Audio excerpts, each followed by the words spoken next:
कल ही तो 20 से अधिक नक्सलियों ने आत्मसमर्पण किया था। उन्हें पता है कि उन्हें मुख्य धारा में लौटना है। नक्सलवाद में भविष्य नहीं है। नक्सलवाद माओवाद का भले इतिहास गहरा हो, भविष्य गर्त में है। आज की बात करें तो बस्तर में माओवादी नेटवर्क को फैलाने वाला झारखंड में 55 जवानों को शहादत से जुड़े आईईडी ब्लास्ट का मुख्य आरोपी रहा नक्सली मिसिर बेसरा पकड़ा गया है। जी हां, खबरें ये आ रही हैं कि झारखंड में सुरक्षा बलों ने मंगलवार को घेराबंदी की थी और उसके बाद उसके 2 साथियों को गिरफ्तार किया है। मिसिर बेसरा का इतिहास गहरा रहा है, नक्सलवाद का एक बड़ा चेहरा रहा है। मिसिर बेसरा उर्फ भास्कर उर्फ सुरनिर्मल पर करीब 1.5 करोड़ रुपए से ज्यादा का इनाम भी घोषित किया गया है। वह नक्सलियों के पोलित ब्यूरो का मेंबर है, ईआरबी इंचार्ज था, माओवादी संगठनों के पोलित ब्यूरो सदस्य और संगठन के शीर्ष नेताओं में शामिल रहा है। कई घटनाओं को अंजाम देने वाला मिसिर बेसरा गिरफ्तार हो गया है। सुरक्षा एजेंसियों को सूचना मिली थी कि मिसिर बेसरा अपने साथियों के साथ सारंडा के गिरिडीह और पारसनाथ की पहाड़ियों के रास्ते नए ठिकाने की तलाश में निकला हुआ है। इसके बाद क्या था? प्रशासन ने ऑपरेशन सर्च चलाया। जवानों ने बताया कि चप्पे चप्पे पर तैनात थी सेना। बताया जा रहा है कि अगला टारगेट नक्सली गणपति है, जो कि नेपाल में छुपा हुआ है। उसने गिरफ्तारी या सरेंडर नहीं किया है।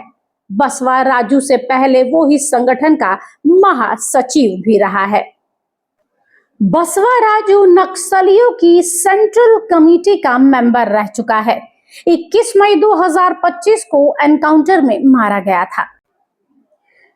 नक्सली मिसिर बेसरा झारखंड के गिरिडीह जिले के पीटरटांड थाना क्षेत्र के मदनडीह गांव का रहने वाला बताया गया है।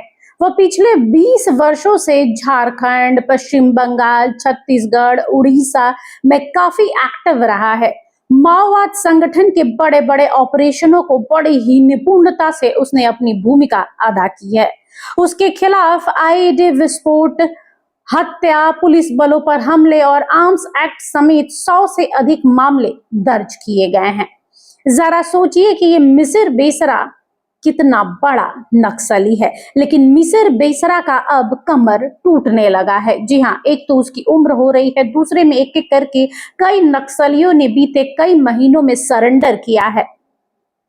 पुलिस रिकॉर्ड की माने तो सारंडा, कोल्हान, पारसनाथ, झारखंड, उड़ीसा, पश्चिम बंगाल उसका मुख्य कार्य क्षेत्र रहा है, यानी यहीं से ऑपरेट करता रहा है। साल 2003-4 में पश्चिमी सिंहभूम जिले के बिटकिल सोय और बलीबा क्षेत्र में हुए आईईडी ब्लास्ट की साजिश रचने का आरोप भी उस पर है। इन हमलों में 55 सुरक्षाकर्मी शहीद हुए थे। इसके अलावा साल 2009 में भी बिहार के लखीसराय कोर्ट परिसर में नक्सलियों के द्वारा किए गए हमले में उस दौरान वो पुलिस की हिरासत से छुड़ाकर भाग चला था। तब से वह लगातार फरार ही चल रहा है। वहीं सुरक्षा एजेंसियों की माने तो मिसिर बेसरा छत्तीसगढ़ के बस्तर संभाग में भी एक्टिव रहा है। वह माओवादी संगठन के केंद्र नेतृत्व का हिस्सा भी रहा है और यही कारण है कि उसने अपने पूरे के पूरे क्षेत्र में, चाहे वो पूर्वी क्षेत्र रहा हो, वहां का ब्यूरो उसने देखा है और यही पूरा समन्वय अच्छे से उसने पैठ जमाई है।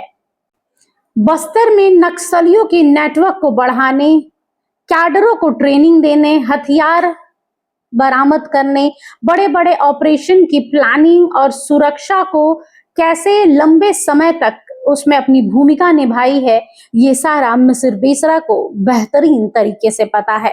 संगठन के शीर्ष नेताओं के साथ उसने नियमित बैठक के जरिए बस्तर, दक्षिण बस्तर, महाराष्ट्र सीमा से लगे नक्सल इलाकों में कई बड़ी प्लानिंग की है और कई घटनाओं को अंजाम भी दिया है। अब पुलिस की गिरफ्त में है, ऐसा कहा जा रहा है। कथित तौर पर यह खबरें आ रही हैं कि मिसिर बेसरा गिरफ्तार हो चुका है, लेकिन आधिकारिक तौर पर अभी तक पुष्टि नहीं की गई है। Bureau report, HNN news.